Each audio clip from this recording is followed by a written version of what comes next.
Good morning my dear students.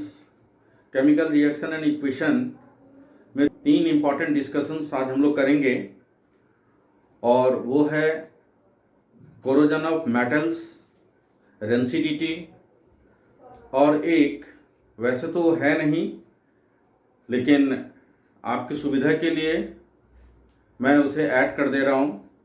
क्यों ऐसा होता है कि कुछ मेटल्स डाइल्यूट एसिड के साथ रिएक्शन करता है तो हाइड्रोजन गैस देता है और कुछ मेटल्स उनके साथ रिएक्शन ही नहीं करता है। इन तीनों टॉपिक के बारे में अभी हम लोग डिस्कस करेंगे। सबसे पहला है हमारा corrosion of metals.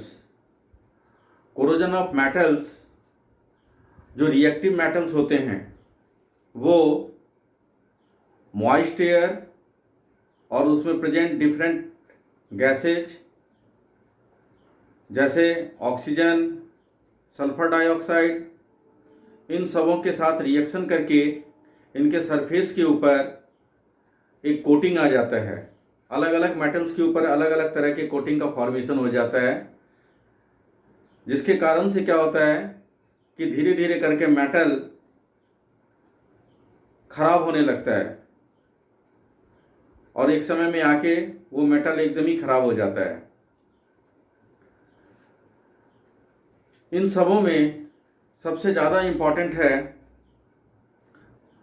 Corrosion of iron, जिसका दूसरा नाम है रस्टिंग। रस्टिंग में क्या होता है कि आयरन मॉइस्ट एयर के साथ रिएक्ट करके एक ब्राउन लेयर का फॉर्मेशन करता है जो उसके सरफेस पे डिपॉजिट हो जाता है। और लगातार इस प्रक्रिया के होने की वजह से क्या होता है कि धीरे धीरे करके आयरन, एक तरह से आप ये कह लीजिए कि वो सड़ने लगता है। सड़ना कहना तो थोड़ा सा गलत होगा, उनका क्षय होना शुरू हो जाता है।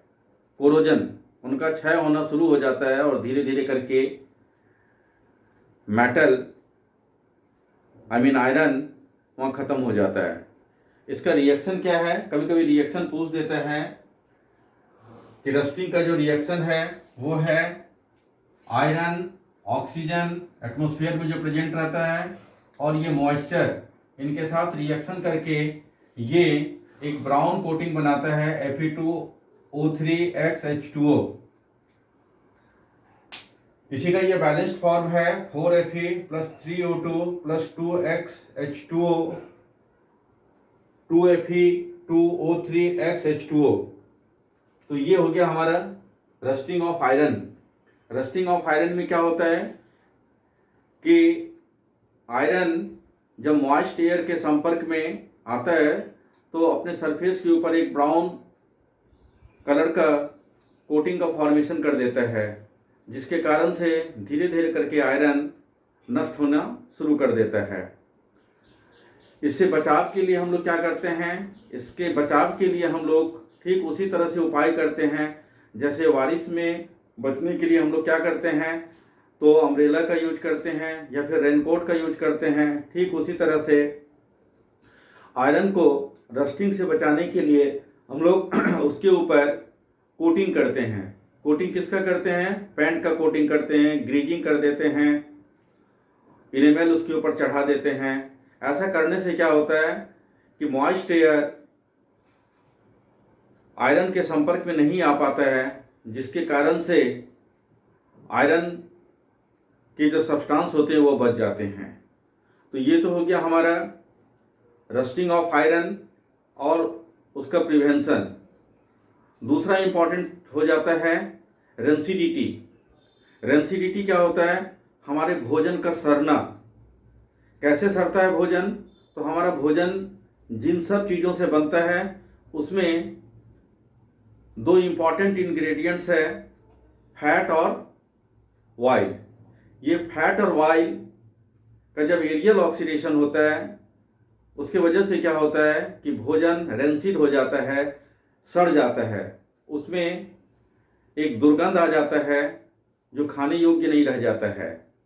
और इसी तरह का भोजन खा के हम लोग फूड पॉइजनिंग का शिकार हो जाते हैं। इसीलिए कोशिश करना चाहिए कि अगर हमारे भोजन में किसी भी तरह का दुर्गंध आ गया है तो हम उसको खाने से बचें। अब तीसरा जो बहुत ही इम्पॉर्टेंट है, क्योंकि ये आगे भी आपको काम देगा, वो है कि क्यों ऐसा होता है कि कुछ मेटल्स एसिड के साथ रिएक्शन करके हाइड्रोजन गैस देता है और कुछ नहीं देता है। तो इसके लिए हमको फिर से एक बार रिएक्टिविटी सीरीज को समझना होगा। रिएक्टिविटी सीरीज ये मेटल्स का इंक्रीजिंग या डिक्रीजिंग ऑर्डर में अरेंज किया हुआ एक सीरीज है, जिसकी तुलना हम हाइड्रोजन से करते हैं। हाइड्रोजन मेटल के तरह ही इलेक्ट्रोपॉजिटिव होते हैं, और जो मेटल जितने आसानी से अपने इलेक्ट्रॉन को लूज कर देता है, इलेक्ट्रोपॉजिटिव कैरेक्टर को जो जितना आसानी से शो करता है, वो उतना ही ज़्यादा रिएक्टिव होता है। और इस क्रम में जो हम लोग मेटल को अरेंज करते हैं, वो अरेंज को एक स्टेटमेंट के रूप में मैंने लिख दिया, और फिर बाद में मैं उसका नाम भी डालूंगा।